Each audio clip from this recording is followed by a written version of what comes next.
So good afternoon and good morning, everyone. So thank you very much for joining the Edge webinar today.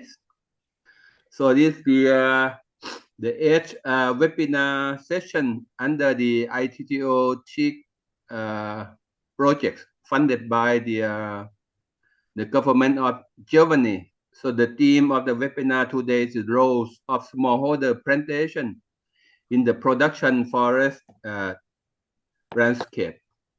So may I shortly remind you again? So this project is already mentioned is funded by the Germany. So we implemented the project in 5 countries in Asia Pacific, including Cambodia, Thailand, Vietnam, India, and Indonesia. And we have one country, Togo, in West Africa. So is it the second phase of the project? We started the project phase 1 in 2019 and finished in 2022, and this is the second phase. So we want to increase the capacity of all smallholder and to support provision of good quality seedling at the upstream and intermediate stream. We have a lot of program to enhance the smallholder plantation through microfinancing, silviculture practice, and efficiency harvesting. So I am pleased to inform you that last month in Thailand component, we organized the third training session on AI application for stand measurement and the efficiency Teak transportation and harvesting. The training was successfully completed. So for today, I already mentioned this one of the 12 webinar series, and today is the third session. So that's emphasis on the roles of the smallholder plantation in the forest production landscape. And we have three the speaker today, very special one. Previously, we have only two speaker. So before I start and to invite the speaker to share their experiences. So at this occasion, I would like to invite Jennifer Conje, the Director of Forest Management Division of the ITTO, to provide the opening remarks on behalf of ITTO. Jennifer, please. Thank you very much, Dr. Youngard, and hello to all our distinguished speakers and participants. On behalf of ITTO, I'd like to extend my warm regards and sincere appreciation to all the speakers and engaged forestry academics and practitioners attending today's webinar. For those of you who have been with us since the start of the webinar series, this is the 8th webinar as part of the second phase of the ITTO-BMLEH Teak project. And for those of you joining us for the first time, as Dr. Youngyard mentioned, the ITTO-BMLEH Teak project aims to enhance the production of high-quality timber from teak and other valuable species plantations established by smallholders and communities in the Asia-Pacific region and West Africa. It also seeks to improve livelihoods and generate positive social environmental outputs. So this webinar series is a key activity under Output 3 of the project, which focuses on strengthening regional and international collaboration, information sharing, knowledge management and uptake, policy development, and outreach. The theme of today's webinar is roles of smallholder plantations in the forest production landscape. In the recent Global Teak Resources and Market Assessment 2022, published by IUFRO, it highlighted a shift toward private, corporate, and smallholder ownership across many countries on all continents. A growing number of private companies and farmers have recognized. May I ask those on the line to mute themselves? Thank you. A growing number of private companies and farmers have recognized the commercial potential and increasing demand for teak as a result of a logging ban in natural teak forest. Private and smallholder teak plantations are often smaller than 10 hectares. About 1/4 of global tea plantations, approximately 1.2 million hectares, are owned and managed by smallholders. These smallholders have invested in plantation and agroforestry production systems where teak is intercropped with annual and perennial crops, making it an attractive and viable option for rural livelihoods. So for today, we are honored to welcome Dr. C. Bhuvaneswaran, who is a senior scientist affiliated with the Institute of Forest Genetics and Tree Breeding under the Indian Council of Forestry Research and Education, ICFRE. Dr. Bhuvaneswaran is the head of the Silvicultural and Forest Management Division. He is well known for his applied forestry research, particularly in agroforestry systems and tree productivity. In addition, he frequently contributes to national forestry research, policy support, and SFM through ICFRE programs. He will be presenting today on productivity of teak in relation to site conditions and management regimes. We are also pleased to welcome Dr. Anto Rimbawanto, who is a prominent Indonesian forestry scientist and researcher affiliated with the Research Center for Applied Botany at National Research and Innovation Agency in Indonesia. His specialization is molecular genetics in forest trees, focusing on tree genetics and breeding, forestry biodiversity and conservation, and DNA-based identification of timber species. Dr. Anto Rimbawanto also contributes his expertise to the project as an international consultant on the teak and other valuable species strategy development. Today, he will deliver a talk on empowering smallholder plantations for a sustainable future. But before we begin the technical presentations, I would like to invite Faustine Zaveda, who works for the FAO Regional Office for Asia Pacific, based in Bangkok, to briefly present the joint work between FAO, ITTO, and C4 on smallholder plantations. It includes the results of a co-organized side event during the APFC meeting held in Chiang Mai in November 2025.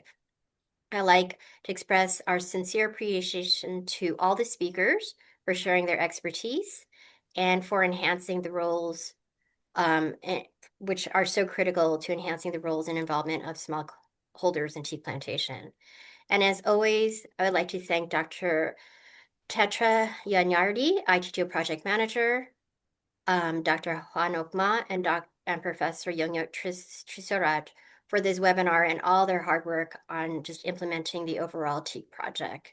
We are deeply grateful to Germany's Federal Ministry of Agricultural, Food, and Regional Identity, BMLEH, for their continued support, and to the Royal Forest Department of Thailand, Kasetsart University, and the participating countries, Cambodia, Laos PDR, Thailand, Vietnam, Indonesia, India, and Togo, as well as TeakNet. I encourage everyone to engage in the discussions and to ask questions following the presentations. Again, thank you to all the speakers and your participation, and I wish today's webinar every success and hope it proves insightful and helpful for all participants. Thank you.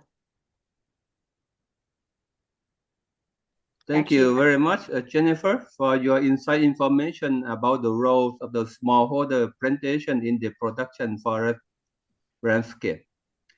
So without further ado, I would like to invite the first speaker from FAO. Just a moment, please. We look for their presentation. Okay, this one. Okay. No.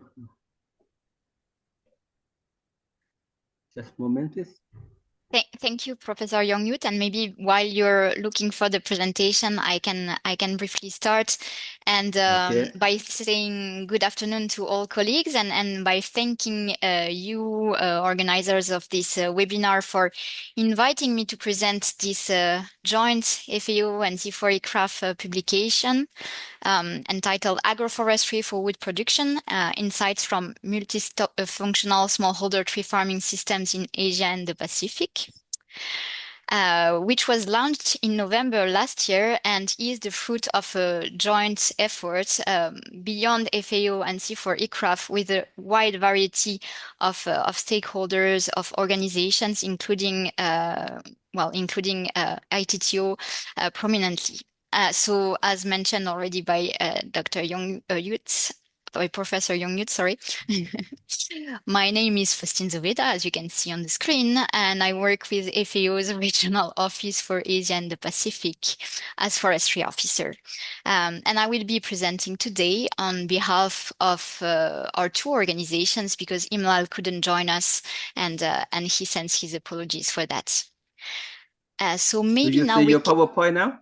Yeah, I can see it. It's perfect. Okay, good. You can move to the next slide now.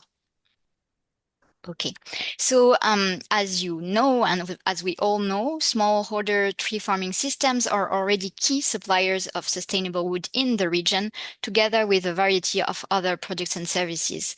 And over the next 25 years, as demand for primary processed wood products in the region is projected to rise by approximately 60%, their contributions are also expected to become even more prominent.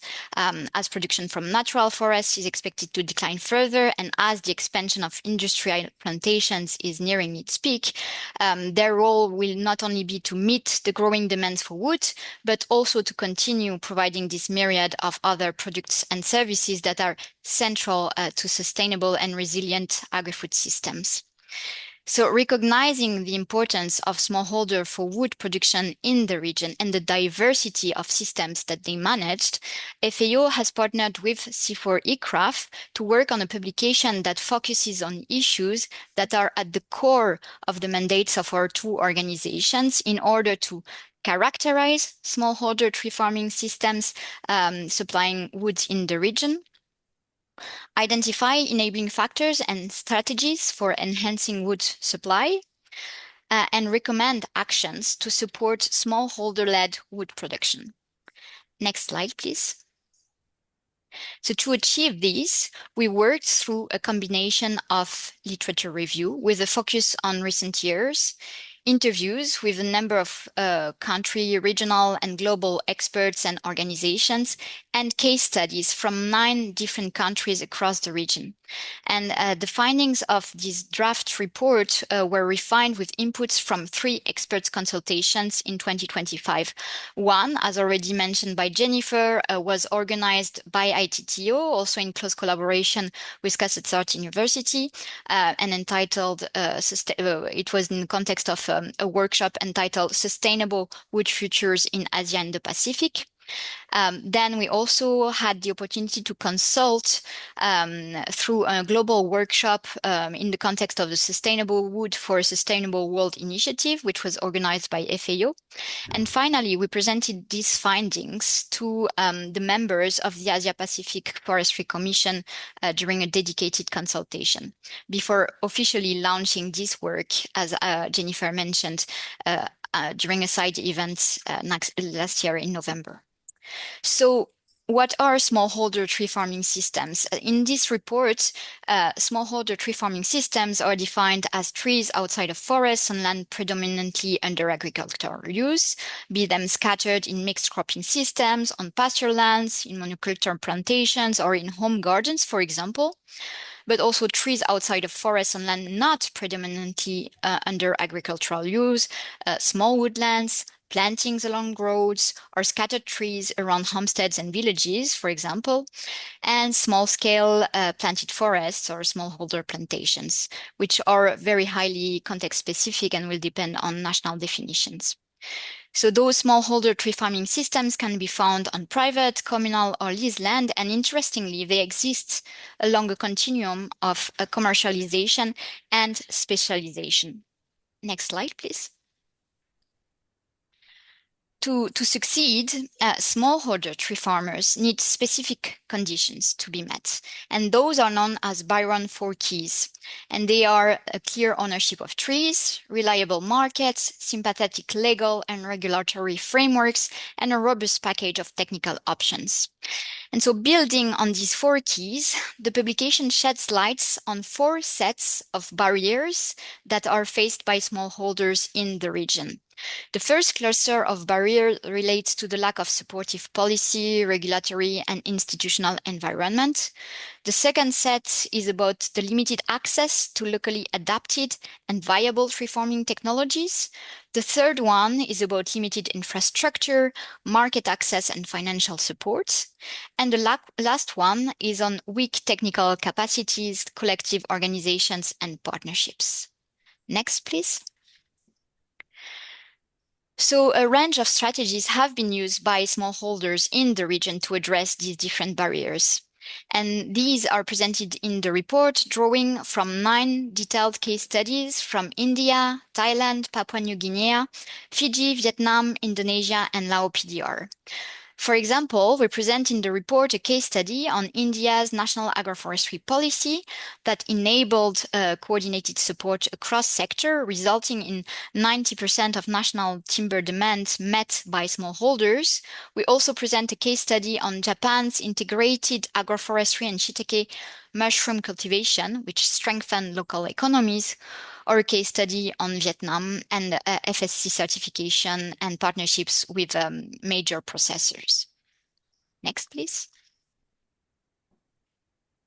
Looking ahead, the publication also proposes a number of recommendations for policymakers specifically, and those are to intensify efforts to strengthen enabling environment for smallholder tree farming, to continue advancing the professionalization and empowerment of tree farmers through, for example, the development of networks and cooperative models, improved access to market information or public-private partnerships, to produce data on smallholder tree farming systems and their outputs to support monitoring of costs and benefits, to enhance the selection and production of genetically adapted high-quality germplasm, for example, through the improvement of planting material with a focus on climate change and through the increased availability of improved planting stock, to develop innovative wood products and associated value chains as products that are fit to support the transition towards a bioeconomy, to integrate high-value smallholder wood production into multifunctional land use systems, for example, by improving agroforestry design, and finally, to create long-term models for restoration and sustainable production of global commodities. Next, please. So I encourage you to download, read, and contribute disseminating this publication by scanning these codes that you can see on screen. And I thank you for your attention and stay available to exchange further on this publication. Thank you. Thank you very much, Faustine, for overview information of the smallholder plantation in the Asia Pacific and policy recommendation at the regional and national level. So I understand that she has the other engagement at 1:30, but we still have time about 5 minutes for Q&A. So I would like to welcome comment and question from the floor, please.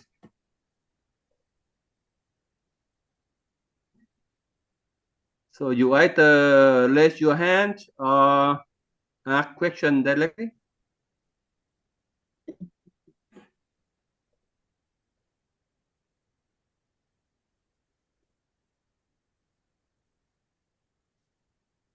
So if not, I would like to start the general question. So in the last 5 years, how do you see the trend of the smallholder plantation and the government policy in the Asia Pacific based your experiences? Oh, that's not an easy question. I don't know if I have this 5-year really window, but what we've seen is that there is a very strong commitment from governments in the region, especially through the ASEAN, for example, to social forestry, community forestry, which also triggers partially the work on smallholder tree farming. And so with this dynamics, I think there is very clearly a strong interest and momentum on the topic of smallholder tree farming. Additionally, I think that the understanding we have and the request we have at FAO is to work further on this type of systems, which include obviously agroforestry, not only, as I mentioned, small-scale planted forests, but we, for example, are now just at present undergoing our Asia Pacific Regional Commission, during which you will be interested to know that a paper dedicated to agriculture forestry linkages is being presented, and this paper strongly outlines and highlights agroforestry as an essential pathway in the region to address several of the drivers threatening food supply and environmental health. So I think it's both from FAO's membership standpoint, as well as from a regional coordination bodies, I think it's important to outline that there is this strong momentum and interest for agroforestry and tree farming by smallholders. Okay, thank you. Can I one Dr. question? Tetra, yes, Yeah, please. hi, Faustin. Thank you for a very interesting presentation. I just want to know about how you put forward or integrate the concept of agroforestry, a smallholder plantation, into the bigger concept of forest landscape restoration. Thanks, Tetra, for the question. My understanding is that agroforestry and small-scale woodlots are perceived as important restoration interventions. That obviously you cannot consider that they are the single solutions, but they are definitely part of the solution at a landscape scale. They can be part of the solution at a landscape scale because in a context of forest and landscape restoration, what you would look at is the provision of a balanced package of products and services, at landscape scale. And so obviously wood production, wood supply will remain an essential aspect. And so it's definitely something that small-scale woodlots, agroforestry systems will contribute providing, in addition to many other services, which are obviously very important and interesting in the context of restoration, where you look at multiple other, especially environmental services. So my understanding is that, or at least the way I've seen forest and landscape restoration practiced over the past years, my understanding is that you will define a comprehensive package of interventions, and that those interventions have a very important role to play. And I hope that you will find more answers to this question in the upcoming SOFO, State of Forests, which is one of FAO's flagship publications, which will be released at the upcoming COFO in September, at the end of September this year, because that particular SOFO will focus on ecosystem restoration and will fully include agroforestry and small-scale plantations especially, but planted forests in general as well as topics that are looked at and scrutinized. Okay, one more last question. I see Dr. Suwan, are you in the Philippines? Malaysia. Okay, Malaysia. Malaysia. Yeah. So we have time for one last question. 4 minutes left before she join other meeting. No? Okay. If no information, thank you very much for your valuable presentation. So I understand that on 19 and 20 May, there will be important meeting in Luang Prabang, right? So various donor and important government agency will join the meeting in Luang Prabang talking about sustainable forest management and positive nature in Luang Prabang. I think we have representative from the Royal Forest Department and the Ministry of Environment will join that meeting too. Okay. So since she will leave, so please grab a big hand for her excellent presentation. Thank you so much for having me joining. Thank you. Yeah, thank you very much. Okay. Now, without further ado, I would like to start with the next presentation. Let me check. Just a moment, please.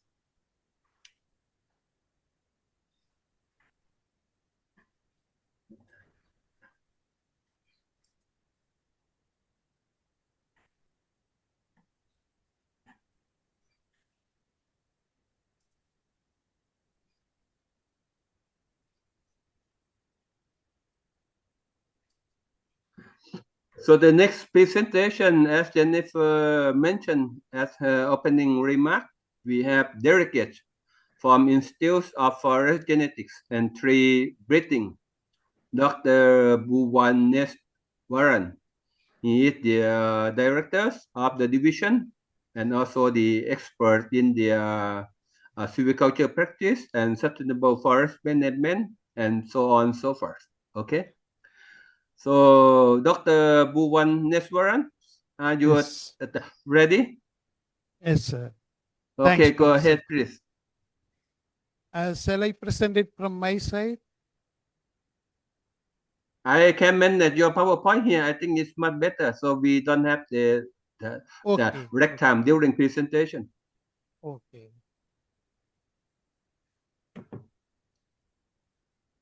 Okay, go ahead.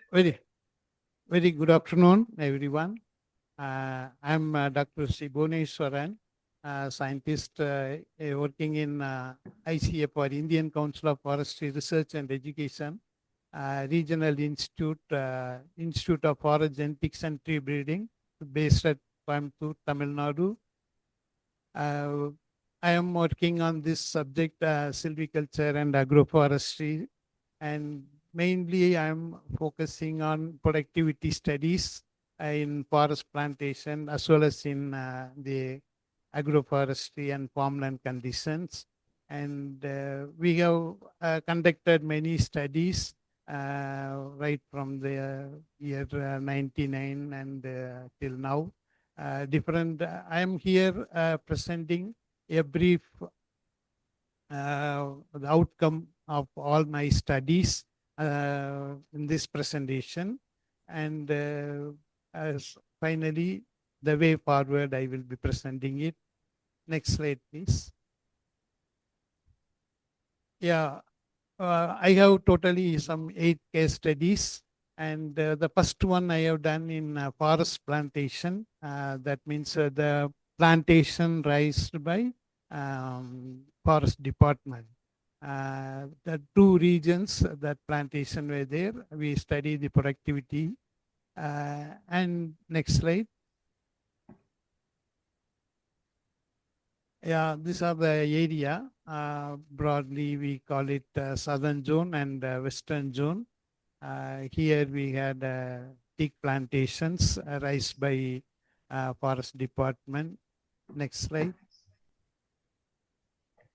And the age group varied from 20 to 47 years, and each plantation we have laid 20 sample plots of 20 into 20 meter size, and then we measured all the girth of trees, and then we went for stratified average tree technique for biomass sampling, and the data we have collected and productivity we have worked out.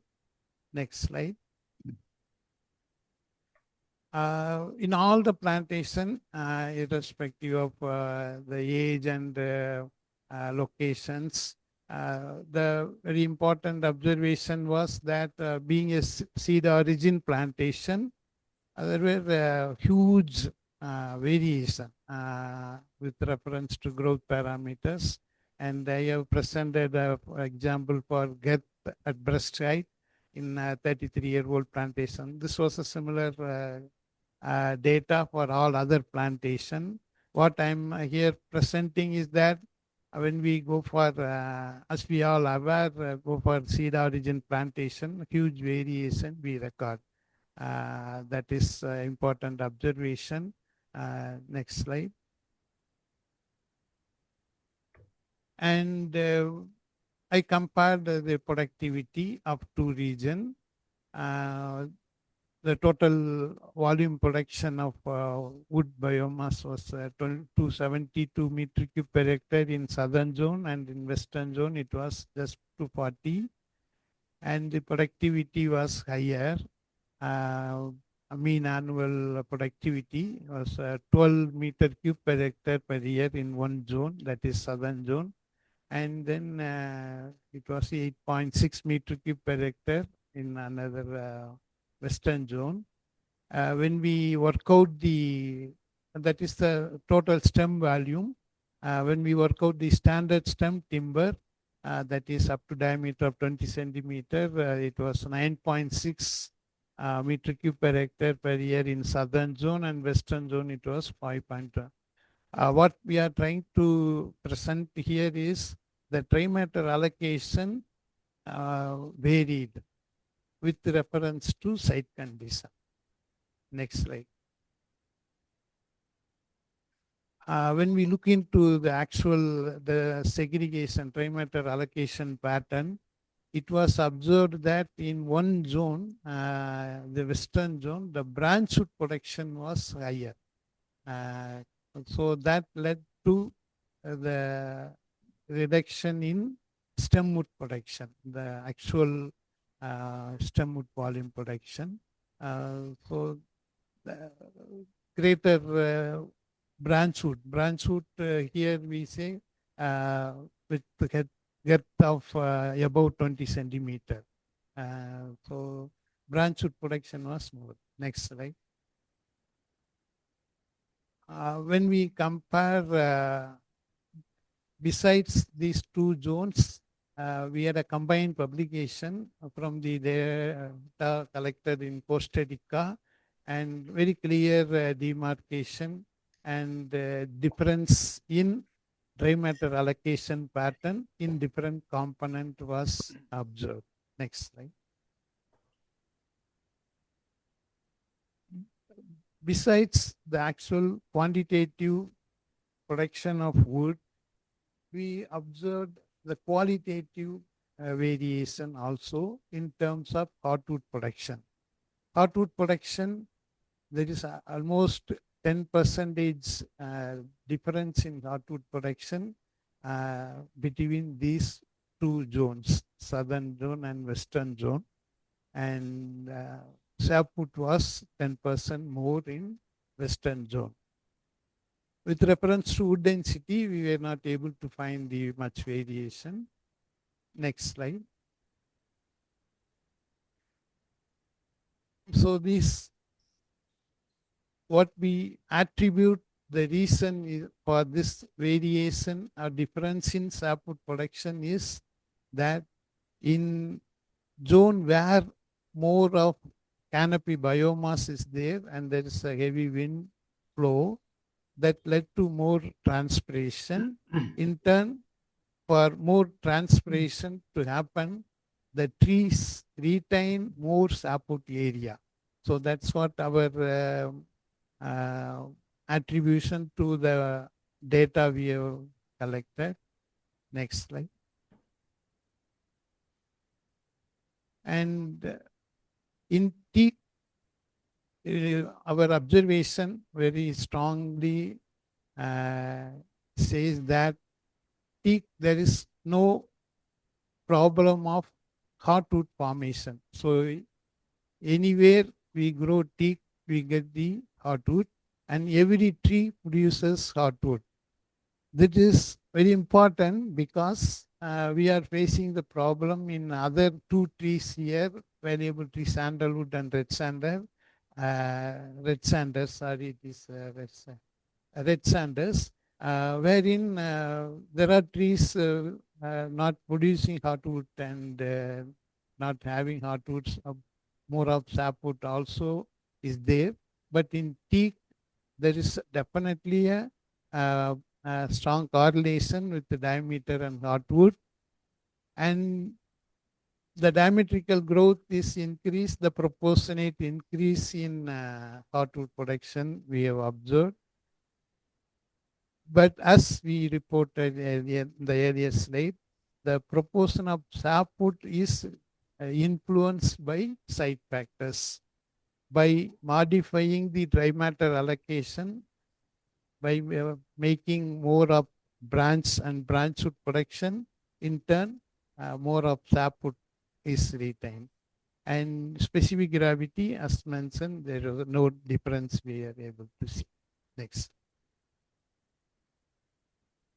We have conducted studies in the farmland condition. Earlier one was related to forest plantation. Now we did a survey in entire Tamil Nadu in different agroclimatic zone, and then productivity, clear-cut variation in different agroclimatic zone. The productivity variation we could see and report. Next slide. Very interesting, while carrying out that survey, very interesting observation we have made in one farmland, wherein the 5-year-old teak plantation was almost very short in a windy location. Next slide. The height, maximum height we could record is just 3.5 meters.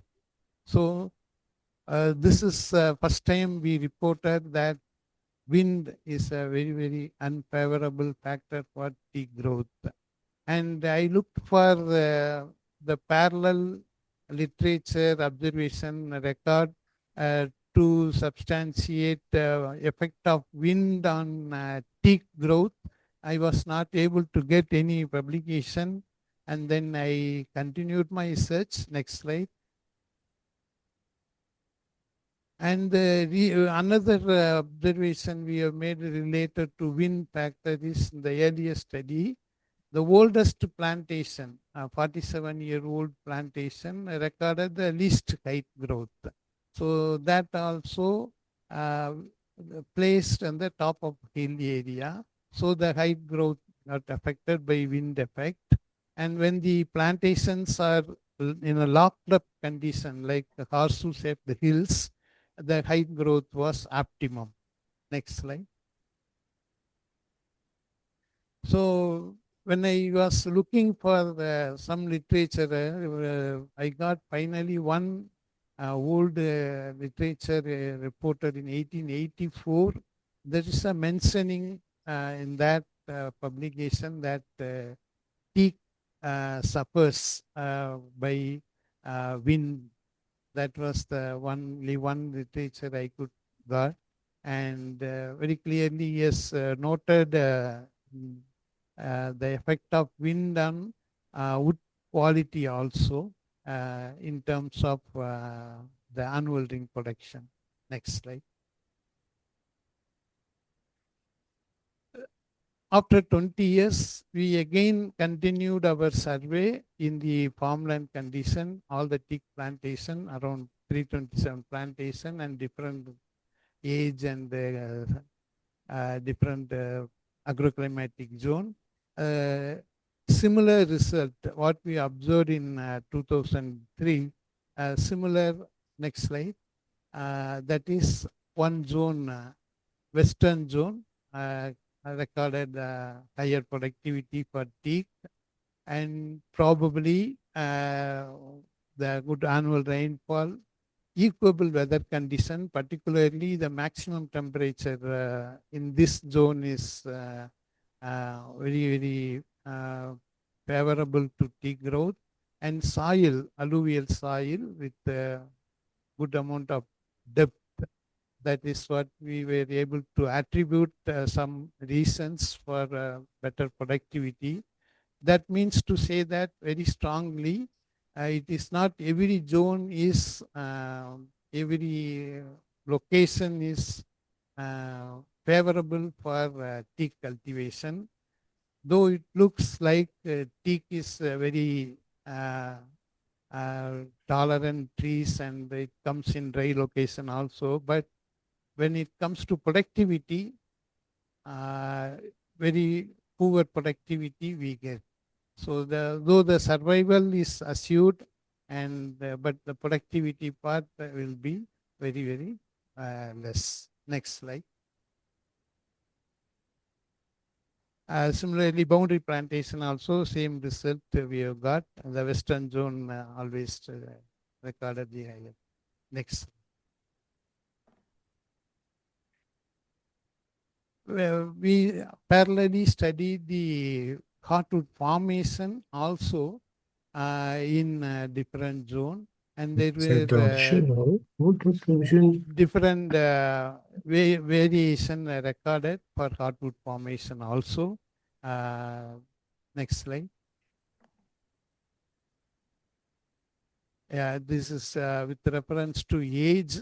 So what we could observe is that the higher hardwood formation. So the harvest age can be near to 20 years. This is not centimeter. It is years. After 20 years will be optimum age for having a good amount of hardwood.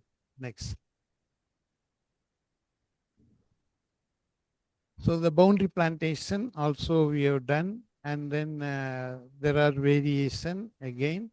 When we compare block and boundary plantation recorded higher hardwood content. Next slide. Again, 20 years old plantation recorded the highest.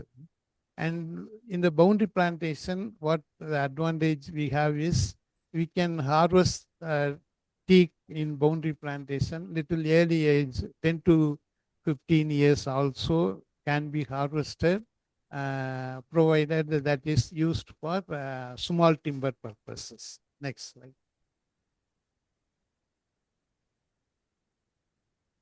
Yeah, this one zone, western zone, all the trees, whatever we have sampled, got good hardwood formation.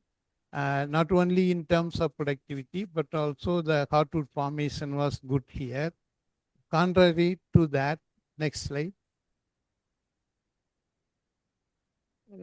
Kaveri Delta zone.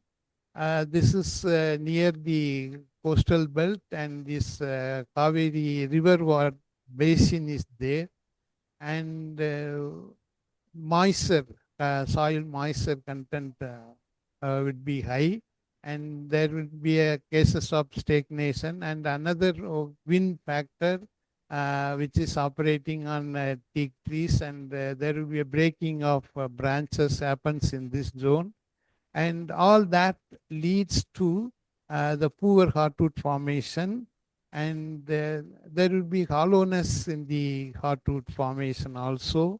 So very clear example here is that what I'm trying to stress the point is that there are areas or region wherein teak need not be recommended for cultivation, considering the unfavorable factors existing there. Next slide. There were a very specific study was taken up from our institute to understand the kind of infestation or hot rot happening. 3-year studies conducted, and that Kaveri Delta zone we say, and they observed that there is stem canker, punk knot, and hollowness, and top broken symptoms are very common in this plantations. And the species they could identify was Tropics species and Canoderma. Those were the fungal species responsible for decay of hardwood in this region. So clear indication is that there are zones or regions favorable for teak cultivation, and there are zones to be avoided for teak cultivation. Next slide. And farmers initial planting we recommend is 2 by 2 meter, and later we recommend thinning of trees. But what happens, the farmers always plant 2 by 2 meter, but they have reluctance to carry out thinning operation, not to miss trees. So that is the thing. In that context, we carried out one study, next slide, and 10-year-old teak plantation. We divided into 2 blocks, and one tree we made a thinning at 10th years of age, and another block we retained as such. And then we worked out the trimester allocation pattern as well as the timber production, wood production, commercial volume. The total productivity remains same, but the per tree production is almost double than the unthinned plot. That is very, very important. And to recommend to farmers that thinning, the importance of thinning, we conducted this study. So thinning very, very essential, not continue growing teak in the closer spacing. When we want to have stem wood production of higher dimension. Next slide.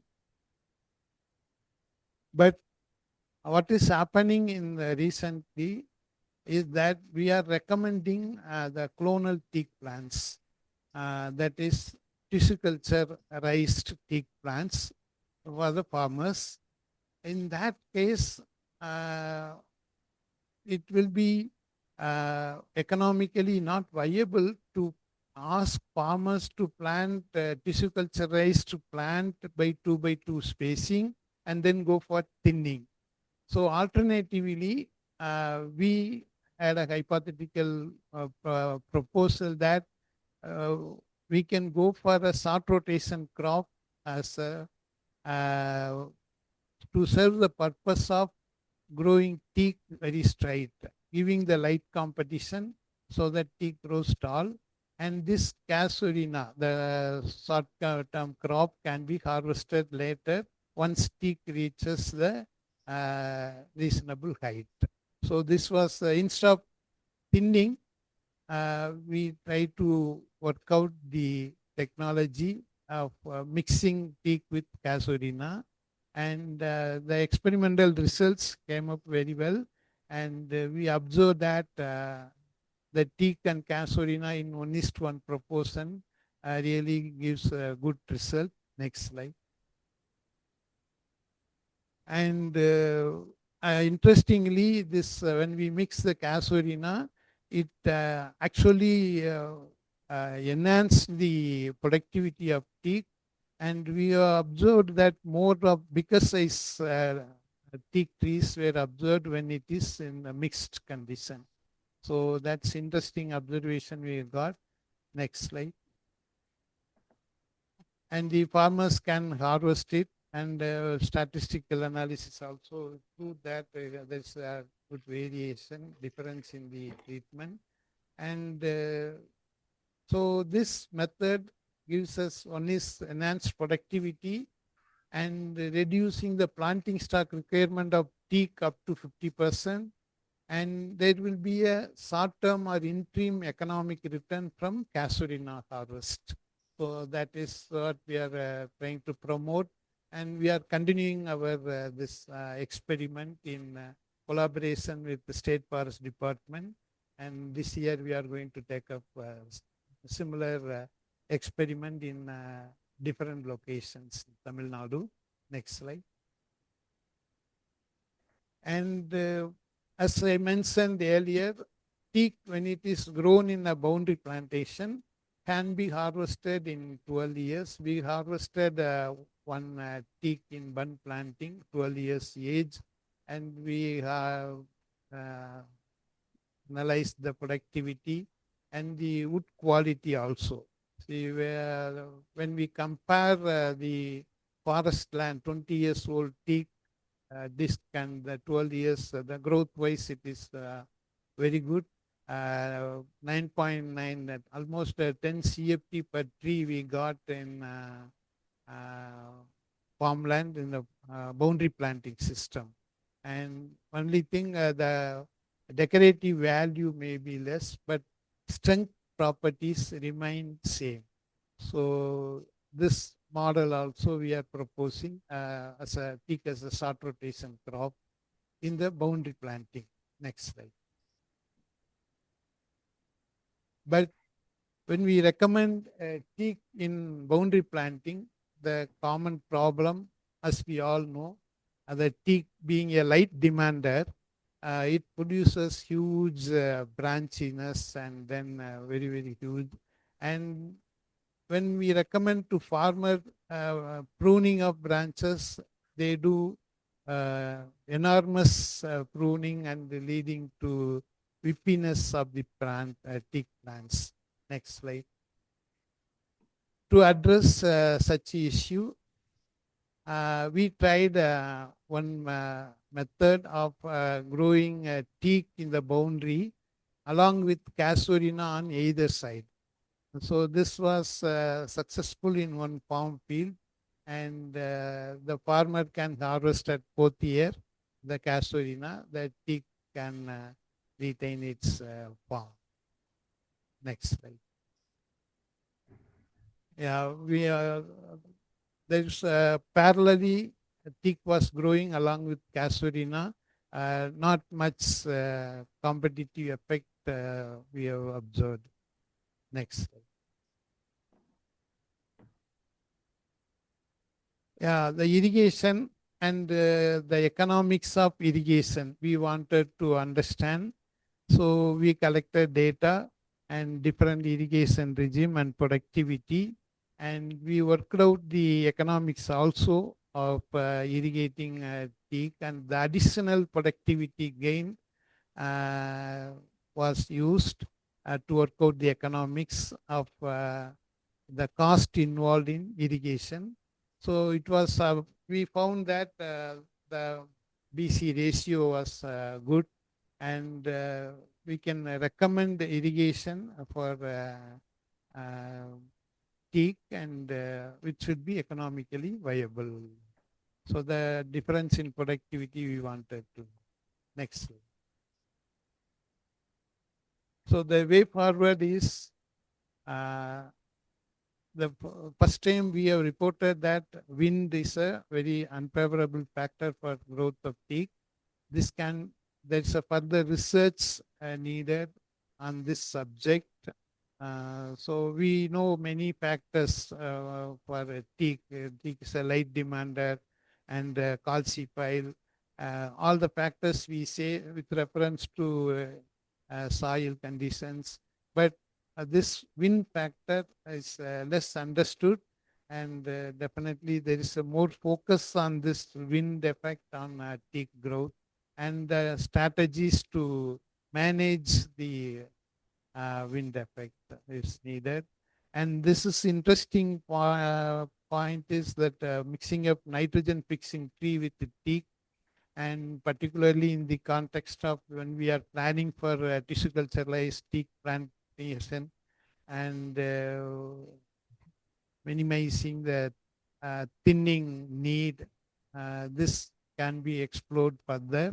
And then silviculture intervention, how far irrigation or any activity that will lead to hardwood formation and in terms economic returns. And the site factors, as I reported, there are some region where the hardwood is heavily affected. So that kind of relation can be well understood before recommending for teak cultivation. And then very, very important thing is many farmers, they want to go for only the boundary planting system. But the boundary planting system, we face the problem of a lot of branching as we observed, and there would be a breeding strategies or silvicultural strategies to minimize the branching effect, and then making the boundary planting system successful in teak cultivation, and very clear region specific criteria, land suitability. Actually, what is the really a good land for teak cultivation. So that can be evolved before recommending the teak cultivation to farmers. So the farmers, when we support tree cultivation, every farmer want to grow teak. In every location it is planted. So later the sufferer will be the farmer. So that should be a criteria can be developed. This are the land where only teak can be cultivated. So that's a need of the hour. That's what I feel. Next slide. So I conclude my talk with my sincere thanks to Dr. Yar Asoda Madam. Madam was very encouraging, always supporting me. And Madam gave opportunity of writing a chapter, book chapter, Modern Silviculture Practice and Productivity of Teak in the book, the Teak Genome, and always gives me opportunity to present before farming community and forest department. Now also, Madam has given me a great opportunity of before presenting my observation to the international community. And thanks, Yasoda Madam. My sincere thanks to Professor Yangkyut Trisurat. Very, very motivating right from the first day of our introduction, and constantly keeping me in touch, and then brought me to this level. Thanks, Professor. Thank you very much. Thank you, one and all. So thank you very much, Dr. Bhuvaneswaran, for the comprehensive presentation of the 8th case study of the teak plantation in India. The final slide can be presented. Yeah. So before we started the question, I would like to make some comment. Yes. So in Thailand, I observed one teak plantation in the lower north of Thailand. When the size was affected by the wind, it's very windy, and the trunk is twitch, and the growth performance is much lower than no wind effect, similar to your case study. But we don't have the scientific information about this one. So your case study is very important, and we can follow this one. So my first question, may I start? So why the southern part, the growth performance is much better than the western part of India? Yeah, do you hear my question? Why the growth performance in the southern part is better than the western part?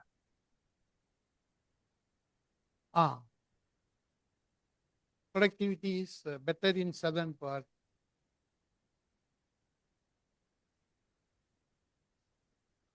Do you hear me? Yeah, hearing, sir. Why the growth performance in the southern part is better than the western part? Yes, sir.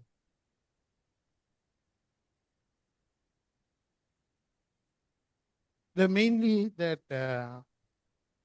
southern zone, it is the wind effect is less, and it is well protected landlocked situation, and the teak grows tall with less branchiness. So the more dry matter allocation goes to stem production. In the western zone, it is there is a wind flow, heavy wind flow. There is a we call Palkad gap.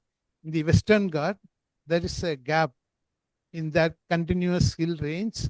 That gap, through that gap, we receive the wind in that Coimbatore, that is western zone. That creates a situation, the condition, location locality factor that favors more of branch root production. So though the trimatter production is same, more allocation goes to the canopy biomass. So that's why that site factors are very, very important. So that can modify the dry matter allocation pattern, in turn stem wood production. Okay, thank you. Yes. Thank you, sir. So any comment or question from the floor? Please raise your hand.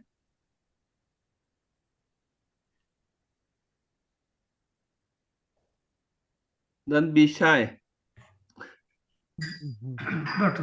So I see Jennifer. So Jennifer, go ahead. Thank you. I think Dr. Thalasudias also has his hand raised, but I'll ask my question first. I'm sorry, I had internet connectivity problems and I dropped off part of the way in the presentation, but I was curious why this particular species, Casuarina, was chosen over other species. What exactly made you choose this particular species? And are you planning to experiment with other species in the future? That's the second question. And the third question, I know you weren't monitoring this, but I think it's of concern to many in the international community that is pushing back on monocultural plantations. Did you observe any increase in biodiversity by integrating that second species into the planting area? Okay, so may I repeat three questions why you select Casuarina? Yes, sir. There are the alternative species. And also the last one, the second one was, are they going to experiment with other species in the future? And the third one was the biodiversity question. Yeah, biodiversity question. Yes. The first question, Casuarina, sir. It is fast growing nature. Nitrogen fixing, that's another one. And it should give the competition, light competition to the teak, so that teak grows tall. That's another one. And more importantly, Casuarina is a very huge demand here. We have pulpwood paper industries. We have huge demand for Casuarina. So when farmer harvest some species, that should find marketing. That is the top priority. So when farmer harvest in third year or fourth year, he will not suffer for marketing the produce. So very high demand and nitrogen fixing, and we have clonal material. So we have choice for selecting particular clone suitable for this mixed planting. Now we have identified a specific clone, the hybrid clone, which is very compatible for this mixed planting configuration. That's the advantage. So last question about the biodiversity observation. Biodiversity, yes. Teak, as such, now what is happening here in this region is the forest department, they are going for the biodiversity conservation. Now slowly they are converting teak plantation into natural forests slowly by removing and planting the native species. Otherwise, when it is retained as a plantation, we are not observing any establishment of other native species inside the plantation. Okay, thank you. It remains as a pure teak plantation. Yes. Okay. But aside from not just biodiversity amongst tree species, but biodiversity at large, fauna and flora, did you see any difference when you introduced the Casuarina species with teak? With like animal, wildlife, anything like that? Any increase? No, wildlife part, no issue. Okay. Only the regeneration of native species inside the teak plantation, that will not happen. It remains as a pure plantation. and the regeneration of native species is not taking place.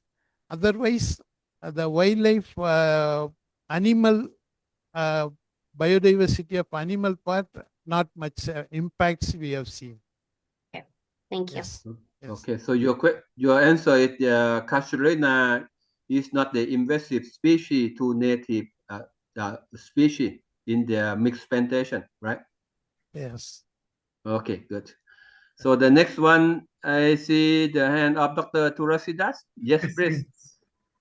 Yeah, this question is pertaining to the boundary plantation. Dr. Bhuvaneswaran has nicely presented the effect of teak of different ages, starting from 12 years and harvesting at 20 years. The cartridge percentage variation as well as the density being stable up to 20 years. So I was wondering how the density goes up at 12 years, around 800 kilogram per cubic meter. That remains the same until 20 years. So how it is possible for teak to attain that much of density at very short rotation of 12 years? That I have not seen any literature of attaining that much of density at short period of 12 years, and that remains stable until 20 years. So how it happens, I don't know. Any literature with regard to that? Because I am doubtful about of obtaining that much high density at 12 years of age, and that remains stable until 20 years of harvest. So how it happens? Because in my studies or in early literature, attaining the density remains a genetic factor. It will not be altered by any environmental factors. So how this density remains high at 12 years of age? How is I have some doubt about of that much density at short age. Yes, sir. Specific gravity you are mentioning, sir? Yes, yes. Yes, sir. So that's one publication, sir, Indian study by sir. Kerala Forest Research. That I know because I am from the department. Yes, sir. Has done a study, and the specific gravity start increasing from young age, and that's true. It gets stabilized in 10-12 years age, then it remains same. That is the literature, and we have done our observation also goes well with that, sir. Yeah, that's true. But the density, specific gravity increase at short period of 0.8. How it comes? Because it has not been reported. Even Dr. Bhatt has not reported. It can be up to 0.5, 6 or 0.6 maximum, not above 0.6 at 12 years. It's not there. Because he was with me and I was working with him from the very beginning in Teak, fast-growing species, and we have not observed such a drastic high specific gravity at short period. So that is what I am asking, how it is. This can be air dry wood density, sir. That's true. Even air dry density, it cannot go high up to 0.8. 0.8 specific gravity. That maybe you may have to recheck again. I will recheck. That cannot come because it's being related to the genetic factor, and the density cannot be altered by environmental factors. And at 12 years of age, density or means the specific gravity cannot attain at 0.8. Okay. Right, so it will be, because it is 0.8 means it is the mature state of timber of 60 years or older. So I will recheck again, sir. Recheck because because it's a general statement you made, but that is being heard by all people. I have doubt about this specific gravity increase at very beginning age. That cannot happen in Teak. Okay, thank you. It is in the boundary planting system, sir. Generally, the including hardwood formation is totally on the higher side, sir. Comparing the block planting, all the plantation study, this I will check it, sir, again. Yes, sir. Okay. I will confirm it. Good. Thank you. So can we go to the next question or comment from the floor? So let me check one more time. So the last chance for question or comment.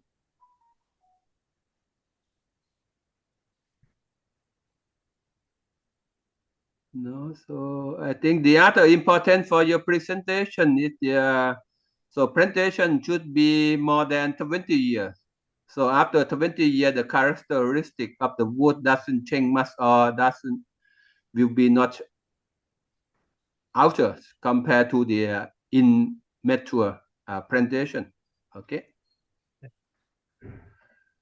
So if no question and comment, so I would like to thank Dr. Bhuvanesh Varan very much for the comprehensive presentation of the 8 case study and long-term monitoring of the smallholder plantation in India. Thank you. Thank you, sir. So now shall I move to the next presentation? So let me just a moment, please.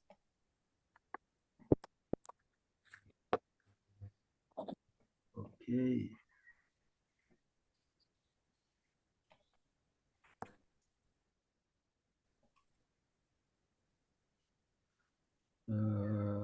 Okay, let me check. I have some problem. Just a moment, please.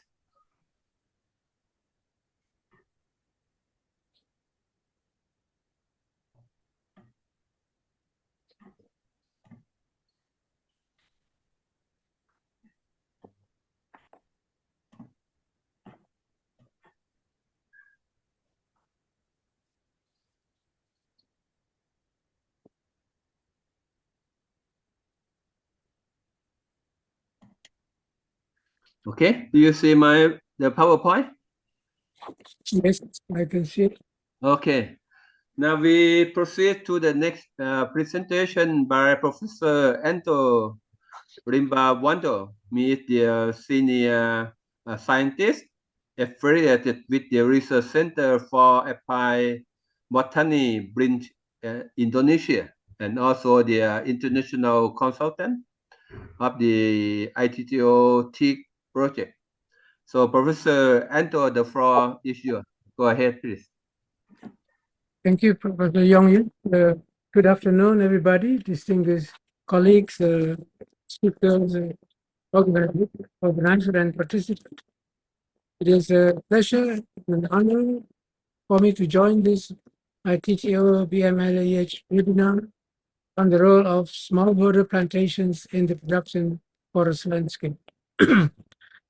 I would like to express my appreciation to ITTO, Germany's BMLEH, and the collaborating partners for creating this important platform for exchange and learning. Today, I'm going to talk about empowering smallholder plantation for a sustainable future. When we speak about empowering smallholder plantations, we are not simply talking about planting more trees. We are talking about how smallholders can be supported to produce higher timber, adopt better agricultural practices, access stronger markets, and contribute more effectively for sustainable rural development and resilience for its landscape. This topic is especially relevant because smallholder often faces major constraints, including limited access to quality planting materials, finance, technical assistance, and fair market opportunities. At the same time, evidence from the ITTO-BMLEH initiative shows that with the right support, smallholder tech system can become a source of long-term investment, livelihood improvement, and sustainable value creation for rural communities. In my presentations, I would like to reflect on how empowering smallholder plantations can help build a more sustainable future, one that links timber quality, legality, resilience, and inclusive development. I hope this discussion can contribute to practical ideas for strengthening smallholder and community-based plantation system across the tropics. Next slide, please. Why smallholder matter? Earlier assessments by FAO estimated that smallholder owned roughly 1/3 of planted forest area worldwide, producing about 2 to 4 billion US dollar in timber products annually. Planted forests account for about 35% of global industrial roundwood harvest, and when all planted forests are included, they may supply around 70% of industrial roundwood globally. This shows why smallholder managed planted forests are increasingly relevant to timber supply. Smallholder Teak matters because they are already operating at scale. They manage 1/5 of the global teak estate, help close major supply gaps in Java, Indonesia, supply most of the teak used by many SMEs, and provide a substantial share of rural household income. The plantations support household income, local investment, and rural employment. Around 1.6 billion rural people depend on forests to some extent, and forests contribute about 22.2% of household income in developing countries. Another important of smallholders is that the aggregate contributions can be nationally significant when enabling conditions are in place. Next slide, please. This is just an example of the value chains of smallholders and the furniture industries in Jepara, Java, Indonesia. Smallholders grown teak supplies up to 80% of the logs used by small and medium furniture.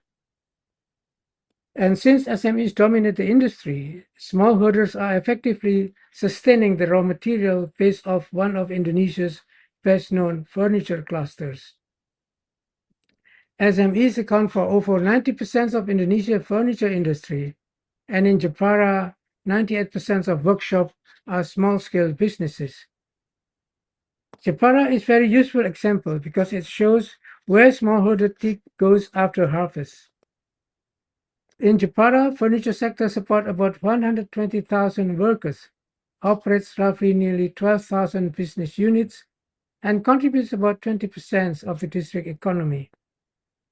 Smallholder grown teak supply most of the logs used by small and medium furniture producers, and these firms dominate the Jepara clusters.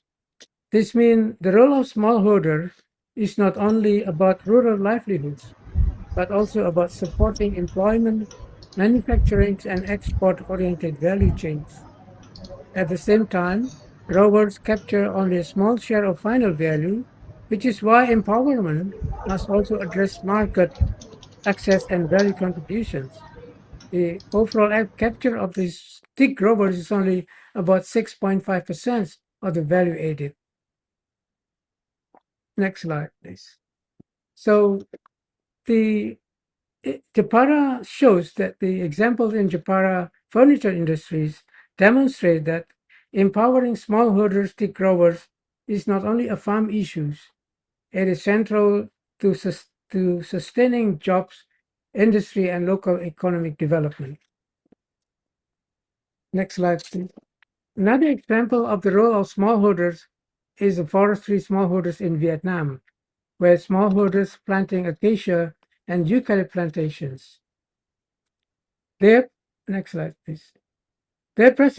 These presentations, Vietnam has emerged as a global leader in smallholder-driven plantation forestry, with hundreds of thousands of households, actually 500,000 households, smallholders households, managing around 1.3 million hectares of acacia and eucalypt plantations. This is 65 to 85% of the total plantations in Vietnam. Forest Trends reports that approximately 1.4 million households have been allocated forest land, and smallholder managed plantations represent estimated 50 to 70% of all plantations area. In comparisons with Indonesia, where acacia and eucalypts are mostly produced by commercial industrial plantations, Vietnam is a good example that smallholders are not only about teak, but also other valuable timber species. Next slide, please. This is some statistic of the roundwood productions and market value from the smallholders plantations in Vietnam. Around 24 million cubic meters of roundwood equivalent produced annually from plantations, and smallholders supply 60 million cubic meters, and that makes Vietnam one of the biggest wood chips exporters for the paper and pulp industries in the world. Next slide, please.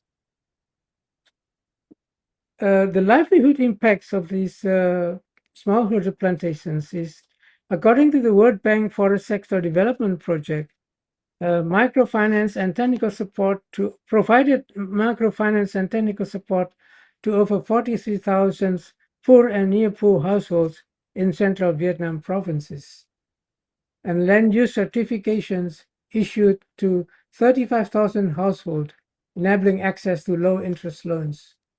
FSC certified timber about 20 to 30% price premium over the non-certified timber. But again, there are some key challenges for smallholders farmers in Vietnam. Mainly is the short rotations tends to degrade soil, and monoculture limits biodiversity. But again, this is the consequences of a monoculture plantations. So the challenge will be how to diversify these smallholder plantations so that biodiversity can be maintained. Another point is the low per hectare returns, which is, according to this data, it's about $58 per month for 1 hectare over 5 years. And only a small share of acacia area holds FSC certification. Next slide, please. So in short, smallholders play a major role in teak supply. This is particularly true in Java, Indonesia, where they supply land, trees, and marketable timber at a scale important to both industry and rural economies. In Java, around 1.5 million smallholders manage about 444,000 hectares of teak-dominated agroforestry, and their role has grown as the supply from industrial plantations has declined. In fact, in Central Java and East Java, smallholders produce 14 times more timber logs than Perhutani, the state-owned company that manages over 1 million hectares of teak plantations. In other parts of Indonesia, about 800,000 hectares of smallholding agroforestry include teak as a component of mixed tree-based system. This shows that smallholder teak is not only a Java phenomenon. So the smallholders help close a major timber supply gap demanded by the furniture industry in Indonesia. Next slide, please. Apart from those challenging productivities and opportunities that smallholders has, they also faces major constraints. The challenge of smallholders is not only lack of interest in tree growing, but the combinations of technical, financial, and institutional barriers they face. First is smallholders often get difficult access for good planting materials. They relying on local genetic materials that are available in the local area and therefore producing low quality timber. Second is inadequate silviculture limits stem form and wood quality and stem performance. It is difficult to convince smallholders that proper silviculture treatments can influence the quality of the timber. When they planted 1,000 seedlings in the plots, they expect that they will harvest 1,000 trees, mature trees, in 5 or 10 years' time. But that is not the case. Thinning is important to produce a quality timber, but changing the mindset of smallholders of the importance of thinning is quite challenging, and this is the work of part of the activities for disseminations of proper silviculture techniques for smallholders. Maybe smallholders' silviculture system can be specific. It may be also different from a commercial teak plantations. Let's go to the previous slides, please, Prof. Yongyut. Yes. The third is limited finance that pushes farmers toward premature harvesting. This is a common practice in some of the teak smallholder plantations in Java and also in other islands in Indonesia, where buyer will buy the teak trees when it's still small, and expecting therefore the farmers has no power to negotiate the price of the timber when it's ready to harvest. And the last one is the weak marketing and value chains reduce smallholder returns. Smallholder access to market is very limited, and they are relying on a local change for the timber, and therefore the price is also smaller than or less than the normal market price. Next slide, please. So let's from planting trees to producing quality timber, there are three important things that we need to consider. Quality timber is the result of series of factors, not a single intervention. We have to start with quality seeds or seedlings and improve planting stocks. And this is commonly lacking in most of the smallholders. But in recent, probably over a decade ago, a local high quality clones are becoming available for smallholders in part of Indonesia, particularly in Java. The clone is called Jun, Jati Unggul Nusantara. This is has been tested and planted in various areas and show a promising growth and productivity. Secondly, as I mentioned earlier, we have to apply good silviculture. Spacing has to be considered. Pruning and thinning are necessary for producing a good stem form as well as good quality timber. And longer rotations management are necessary to produce high quality teak, but often because of lack of financial support, farmers often opted for shorter rotations teak. And the last one is strengthening the legality and traceability and processing and access to premium markets for the smallholders timber. Next one, please. So what empowerment really means? First, we have to secure access to land and rights to manage, harvest, and transport and market wood. Smallholders often work on illegal land or land which is managed by forestry department in the local areas, and therefore they cannot get a good a long-term investment for their plantations. The second is access to extension and technical assistance, market information, and finance. I think a project similar to this ITTO-BMLEH is going to improve this technical assistance ability of the local forestry officers. Third is a stronger farmer organization and partnership that reduce transactions costs. In the next slide, I will show you the example of the farmer organizations that has been affecting the management of smallholder teak plantations. And last one is supportive policy from the government to build confidence for the industry to invest on smallholder teak plantations.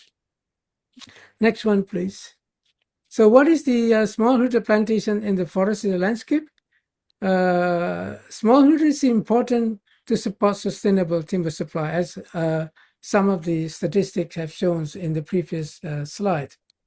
Smallholders also contribute to climate and restoration goals and diversify rural livelihoods and local assets.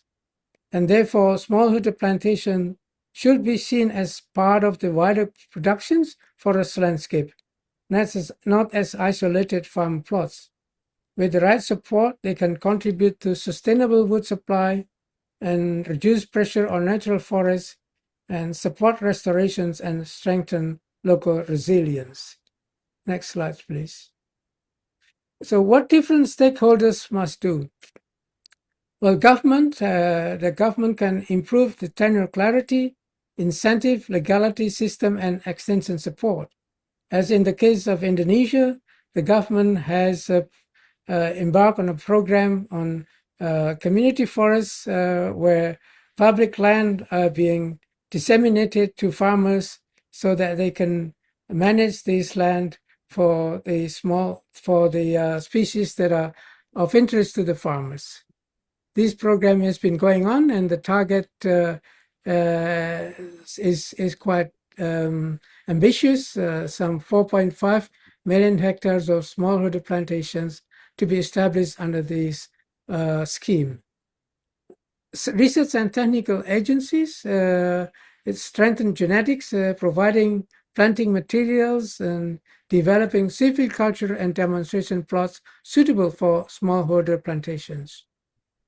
Private sector can build fair sourcing models, processing linkages and long-term partnerships, provide microfinancings for smallholders farmers. And farmer groups and communities, they should strengthen collective actions and learning process as well as market engagement. Next slide, please. This is a good example of empowered smallholders in terms of livelihood resilience and agroforestry value. In Gunung Kidul in Yogyakarta, smallholder teak system are a low input strategy for rural development that help diversify productions, reduce risks, and support food security. In Gunung Kidul district, it has a long history of successful tree productions by smallholders. Virtually every family grows teak on marginal lands. And Gunung Kidul provides a useful Indonesia example what empowerment looks like in practice. About 40% of household income comes from agriculture and timber products in this teak agroforestry system, showing that teak is already an important livelihood asset. Teak is often functioned as a household saving accounts, providing cash for school fees, emergencies, weddings, and other major needs. And training in timber legality, verification, and valuation techniques can open better market access and improve economic returns for farmers. Another example is in Southeast Sulawesi, in a district called Konawe Selatan or South Konawe, where empowerment for legality, certifications, organizations, and price premiums. Konawe is located in Southeast Sulawesi, is an example of empower smallholders. It shows several classic elements of empowerment. Community organization through cooperative model called Koperasi Hutan Jaya Lestari or KHJL is a smallholder group model linked to illegal markets. In 1970s, the government converted nearly 40,000 hectares of natural forests to teak plantations, and local communities also planted teak on their own land. This cooperative working area was about 720 hectares, including around 413 hectares of teak, according to inventory in 2007. FSC certifications and legality verification, which strengthen market credibility, in Konawe Selatan case is described as FAO as a successful model in which a smallholder teak group gained FSC certification and created clear, potentially sustainable benefits for members. Members also receive teak prices up to 100% higher than previous traded prices. Next slide. So the outcome of first is better survival and growth and wood quality through planting of improved planting materials and silvicultures. This photograph on the right is plantations of local clones called Jati Unggul Nusantara, planted in Gunung Kidul at age 6 years, and it's about ready to be harvested after 6 years. So we can see the good examples of a better survival and growth when the planting quality of genetic materials is of high quality. A longer rotations and higher value timber through better financings and reduced pressure for premature harvestings. Another important point of the outcomes of empowerment. Another important one is a better incomes and stronger livelihoods through improved market access and stronger value chains. Last one is the improved legality and compliance and market confidence through training and support of timber and regulations. In conclusions, there's one before the conclusions, but what are the opportunities ahead for the smallholders plantations? There's a growing demand. The widening gap between state supply and industrial demand creates a structural opportunity for smallholders to become strategic suppliers of quality teak. This is seen in Java, particularly for the supply of timber for furniture industry. Climate resilience, teak agroforestry system contribute to carbon sequestration, soil rehabilitations, and landscape level biodiversity, aligning it with national and global climate commitments. Third one, the opportunity is with the value chain integrations, linking Gunung Kidul and East Java smallholders directly to Jepara furniture industry and export markets can significantly improve returns. And the last opportunity is technology transfers.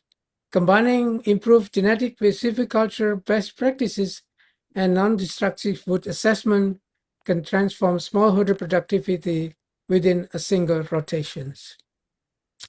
Next slide. In conclusion, empowering smallholder plantations is about creating the conditions that allow smallholders to produce higher quality timber, comply with legality requirements, and participate more fairly in value chains.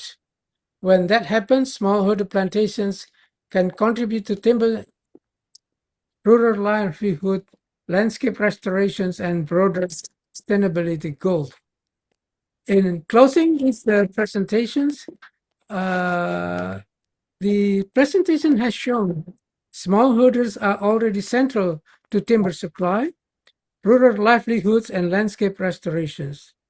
The real challenge now is to give them knowledge, finance, and market access, as well as policy support needed to produce quality timber sustainably and benefit more fairly from the value chains. That is why sustainable timber future depends on empowered smallholders. In this context, the ITTO-BMLEH project is a good example of empowering smallholder to gain maximum benefits. Thank you. Back to you, Prof. Yongyut.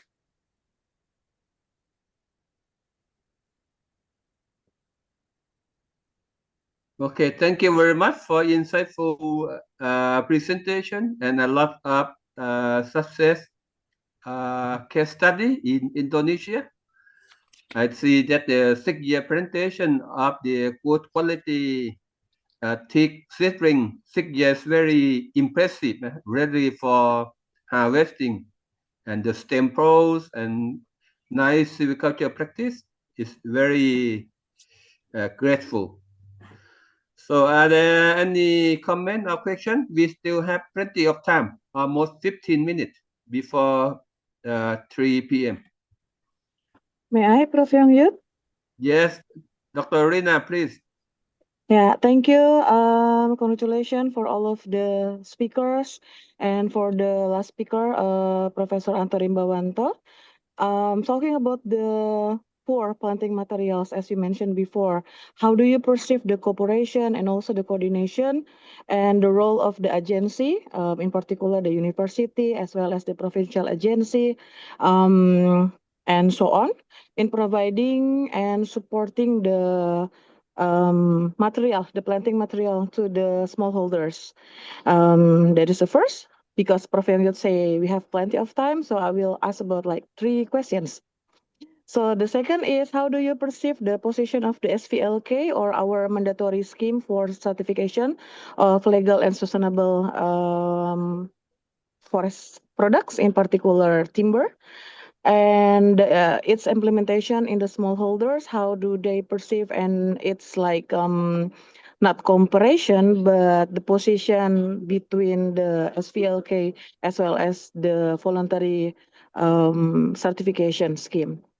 And then the third is there any information about the collective infrastructure developed or provided by the government, both the central as well as the municipal or provincial agency, to support the smallholders, in particular in the furniture industry for the SMEs?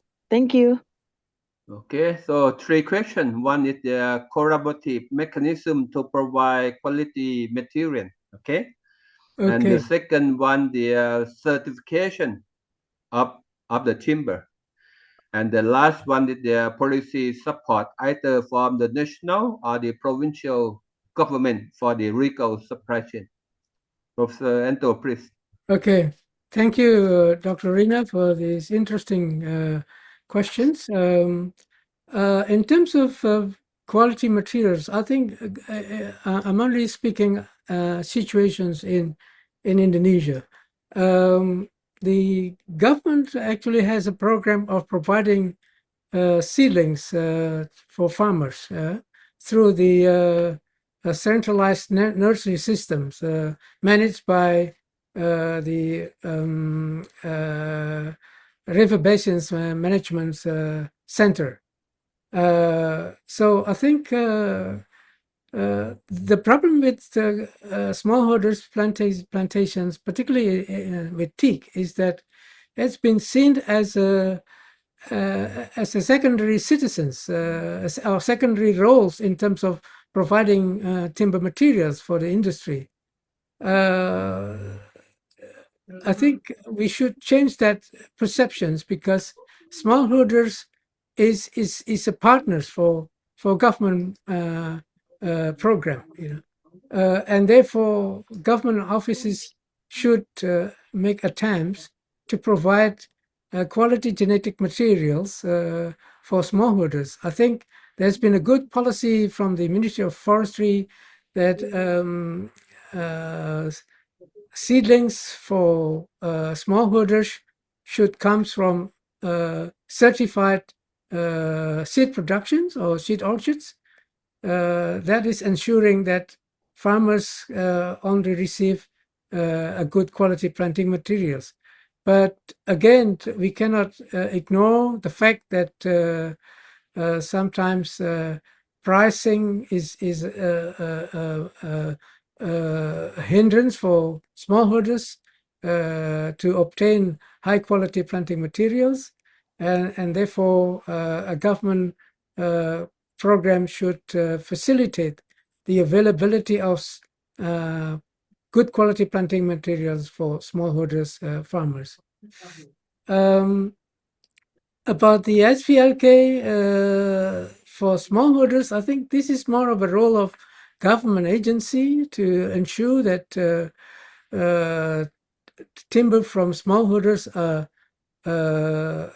meeting the traceability requirement. But again, when it comes to legality of the area of the land, this is often not an easy task to solve.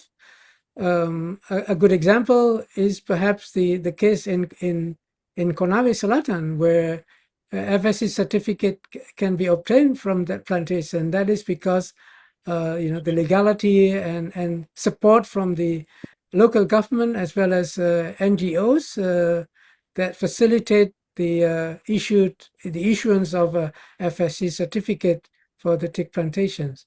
So we also need to be aware that maintaining maintaining certifications, maybe in terms of SVLK, I'm not so familiar with the costs associated with SVLK, but often smallholders are not able to cope the costs for certification. So this is also something that's need to be bear in mind when we talk about certifications for smallholders. In terms of infrastructures provided by the government, I think under the current policy, there's been some facilitations for connecting smallholders and furniture industry. So I think this can be further improved, but by giving a better access to smallholders, and also in the improving the infrastructure within the smallholder itself. I think under the current ITTO project, we can further improve the conditions in the smallholder teak, taking examples in Gunung Kidul, and identify the specific area that can be benefit to the smallholders. I think that what I can elaborate from the questions of Dr. Rina. Thank you. Okay, thank you. So before I start the second section, I would like to provide more information about the land tender. So in Vietnam, about 15 years ago, the government of Vietnam legally allocated land tender to all landless farmers, and on farming plots are recognized as the legal land, right? So this one meets the requirement of the EUDR and other traceability. So Thailand, we also have the similar project. We would like to follow this one in order to promote the smallholder plantation. So I see the hand of Dr. Ma. Dr. Ma, please. Thank you very much. Very comprehensive presentation. I'm interested first regarding what the general the rotation cycle for smallholder. We understand also Professor Yong pointed out around 17 years, but we understand that there are many barriers for longer rotation. So my first question, what the current, I mean the general the rotation cycle for smallholder. My second question, I very impressed your presentation. My question related to who are playing main role from the smallholder to market. What I mean, are there the middlemen are working, or your recommendation also include like linking Kunung Kidder or East Java to directly to Jafra furniture industry or the export market. So who will facilitate such the role? That is my second question. I learned from the Vietnam somehow the uh, farmer somehow certain percent they rely on the middlemen. So middlemen also play some of the role in uh, connecting material to sawmill. So I like learn from you. So I remember also somehow the any role in this kind of the linkage like Prutani, a private company, very well known the Teak, the planting, long history and long commitment. Are there any the incentive for them to provide any technical assistance to a smallholder? So I think that this is some I like learn is the who are really facilitating or incentivizing the smallholder to market this the value chain integration. So I think the uh, Java will be a very good success story. As I understand, that smallholder we have so many story around the world, but my limited knowledge, I think the Java is the best success story because I think the smallholder, as you mentioned, 1.5 million smallholder. This is a great number, and almost 500,000 teak plantation belong to smallholders. So I believe we need more such study. I believe Anto, you would further continue some lesson learned to share the world will be very interesting. Thank you very much once again. Okay, thank you. So two questions. One is what is the current rotation of the teak plantation by the smallholder, and what is the optimal rotation based on your experience? And the second question, who play the important role to link between smallholder and the final production of the teak products? Okay, thank you, Dr. Ma, for interesting questions.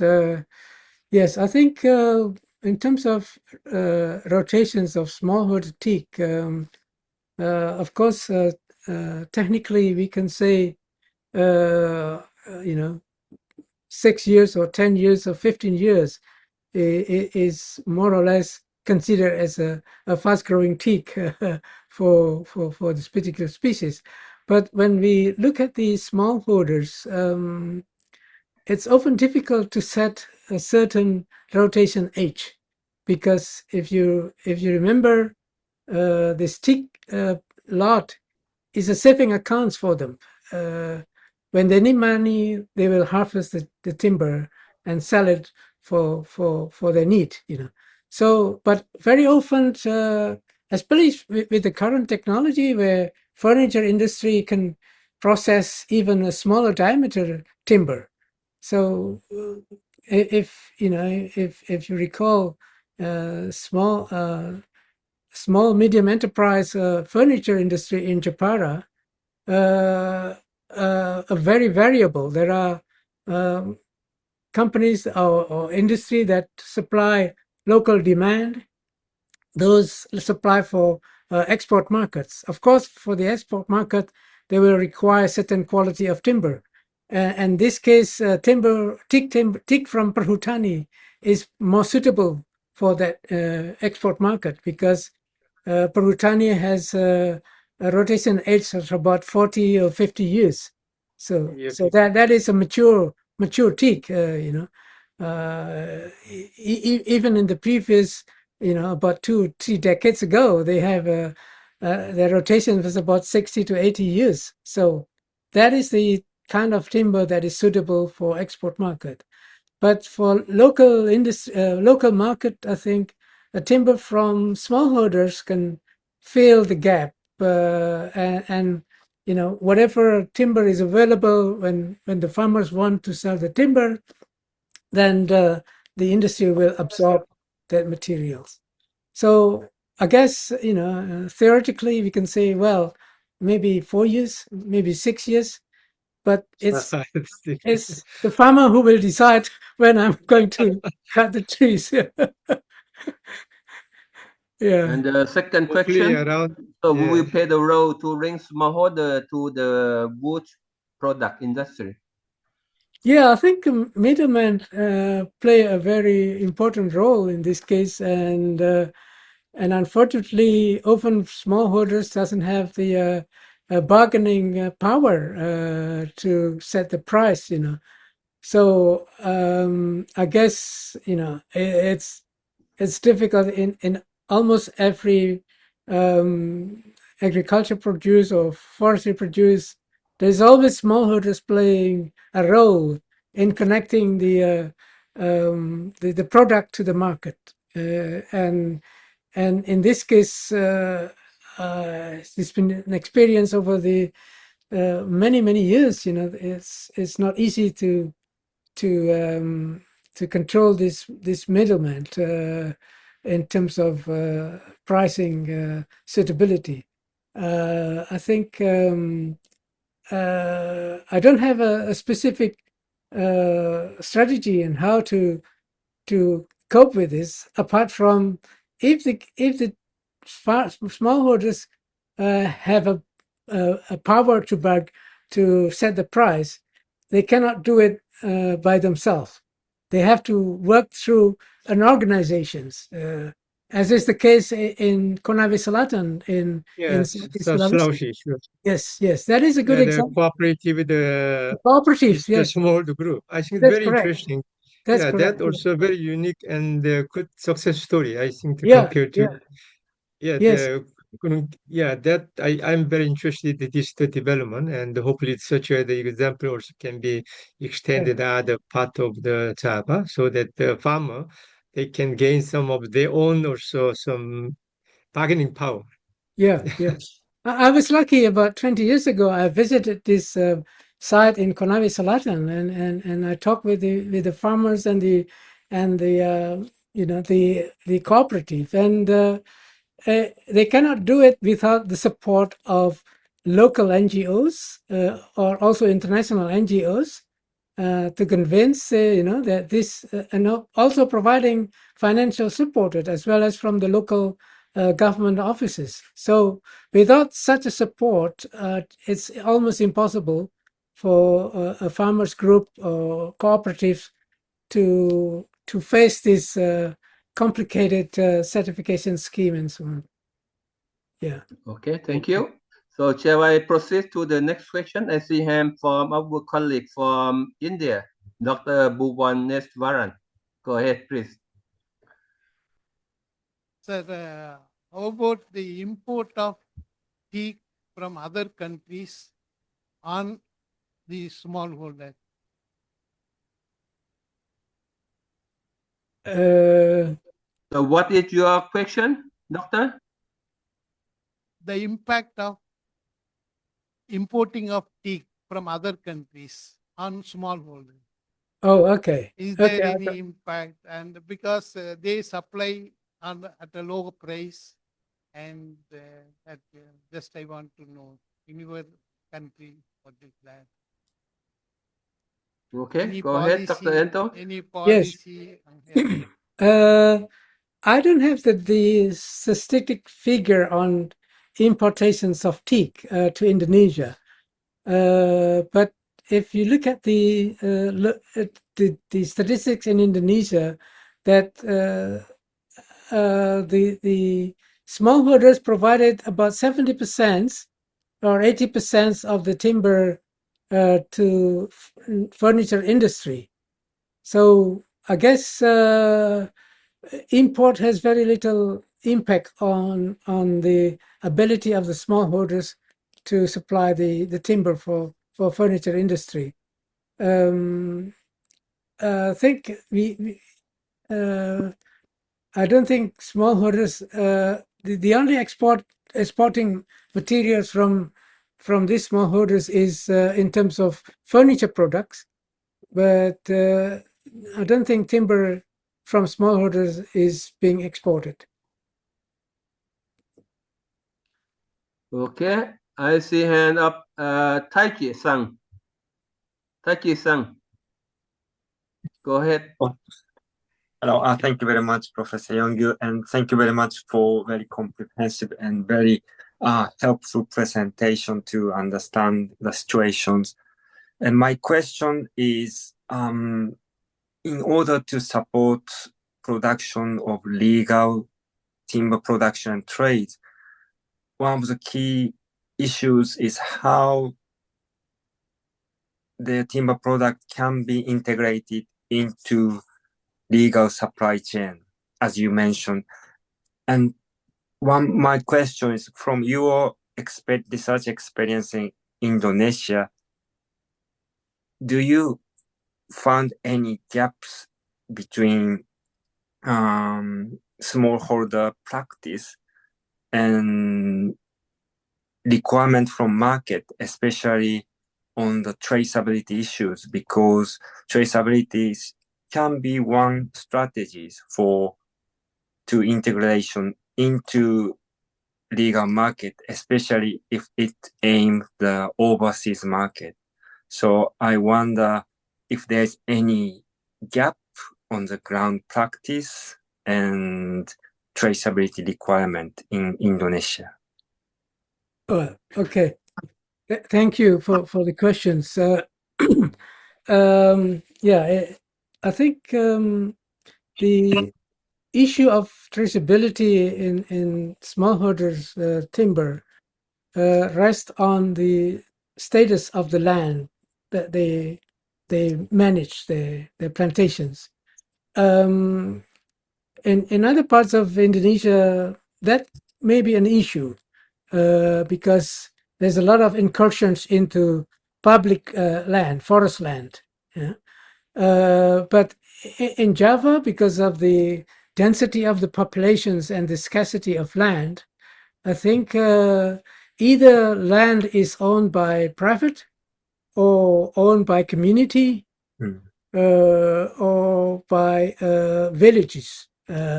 So traceability will rest on that status, I think. And government has made it somewhat easier now for smallholders to harvest the timber, harvest the trees. In the past, they have to go through certain, a various level of permits and so on. But nowadays, it's just it's much simpler, and transport of timber from smallholders across different districts is much more easier, and therefore we can traceability is still possible within the smallholders because it's all registered and recorded, and we can monitor the flow of timber. I guess if we want to improve the traceability, maybe we can also address the middleman, because this is an important player in the change between smallholders and in industry. So if we can start by encouraging the middlemen to provide traceability documents and if there is an issue with the farm with smallholders, then that is something that government local agencies can help to facilitate that. So I agree that traceability is critical here. And again, a good example in Konawe Selatan is where they have obtained FSC certificates. That means that there is no questions about the origins of the timber. Yeah, I hope that explains, answer your questions. Yes, thank you very much. And especially you mentioning middleman issues is very interesting. And yes, we need to think about whole value chains to promote timber legality from smallholders and integration of supply chain. Thank you very much. Thank you. Okay, thank you. So may I provide more information about Taichi? Taichi is our international consultant. He is affiliated with the IGS in Japan. So his role is to provide the recommendation on legality and testability complicant. So I think we still have 4 more webinars. So I hope that Taichi can contribute in one webinar before we complete the project in coming December. So please allow me to ask one more question. It's okay, 1 or 2 more minutes. Any last question before we close? So no more question. So I would like to provide a short information. So in Vietnam, the smallholder plantation, acacia, and other variable species contribute about 3% of the national GDP. That is very large. So Thailand, we have the ambitious target that we want to promote smallholder plantation about maybe 4 million hectares that can contribute 1.2% of GDP. That is the long-term national policy, right?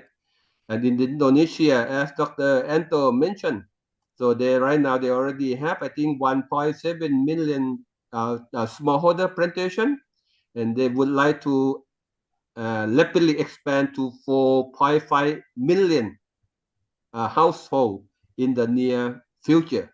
So this approach can contribute, I think, 50% of the wood product from the smallholder plantation, as highlighted by Jennifer and our FAO colleague in the opening session. Okay. So today we have several colleagues from Togo. So thank you very much, Professor Koku and Ajita. It's the early morning for you. I think it's about 5 or 6 a.m. in the morning. And we have several colleagues from Japan. Good morning, Prof. Thank you very much. Yeah, it is already here. It's already 6 o'clock, eh? So you already wake up. Yes, it's okay. Thank you very much. Okay, thank you. So we have Wong Wilai, our colleague from Lao PDR, and several colleagues from Vietnam, Dr. Trios, and our consultant, and particularly from Indonesia, from Thailand, India, and others, and Dr. Ma, Dr. Treta, and Jennifer, and especially our distinguished speaker for today, Dr. Bhuvaneswara from India, Professor Anto from Indonesia, and Faustin from FAO. So on behalf of the ITTO-BMLEH Teak project, I would like to express my sincere appreciation to all of you to joining this webinar. Okay, and we hope to see you for the next webinar, and I hope that for the next webinar, so we can share information about the regional workshop that will be held in Yogyakarta in Indonesia in coming October, and we will have a call for presentation. So further information, I hope that we can provide you in the next webinar. So without further ado, thank you again and enjoy your days, and see you next time. Thank you. Bye-bye. Thank you.